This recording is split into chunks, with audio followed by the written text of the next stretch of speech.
चलिए आगे बढ़ते तो 7 अक्टूबर का बदला लेने के लिए हमास को तबाह कर रही इजरायली सेना अब गाजा के बीचों बीच पहुंच गई है, लेकिन इन सब के बीचों बीच हमास के मददगार इजरायल को परेशान जरूर कर रहे हैं।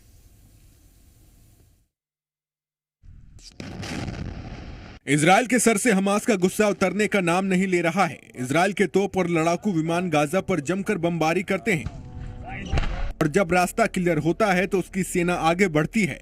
इजरायल का दावा है कि अब उसकी सेना आगे बढ़ते हुए गाजा के केंद्र तक पहुंच गई है। 7 अक्टूबर के हमले का बदला लेने के साथ ही इजरायल हमास के उन रास्तों को भी तबाह कर रहा है जिनका सहारा लेकर हमास के आतंकी इजरायल में दाखिल हुए थे। जी हां, ये वो सुरंगें हैं जिन्होंने 7 अक्टूबर के दिन इजरायल में मौत का तांडव किया था। मगर इजरायल के सैन्य अभियान के खिलाफ हमास के मददगार उसके लिए सरदर्द बन गए हैं। इन हमदर्दों में अब यमन के हूती विद्रोही भी शामिल हो गए हैं जो इजरायल पर ड्रोन और रॉकेट हमले कर रहे हैं।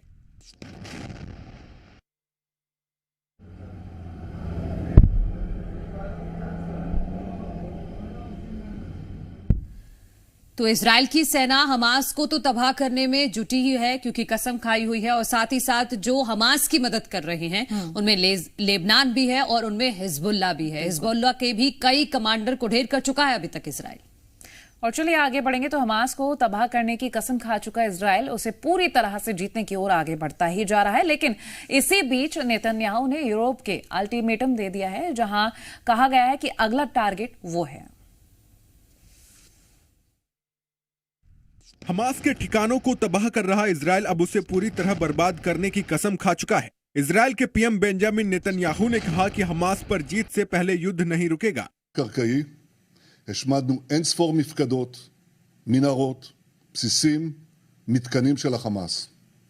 החמאס מגלה שאנחנו מגיעים למקומות שהוא לא חשב שנגיע אליהם. बेंजामिन नेतन्याहू ने इससे पहले यूरोप को भी अल्टीमेटम दिया और कहा कि अगला नंबर आपका है। If they go strong, if they're not defeated, they will derail this process. They will imperil the entire Middle East. If the Middle East falls to the axis of terror, Europe will be next, and no one will be safe. This is not a local battle. This is a global battle. The paramount need is to defeat this axis.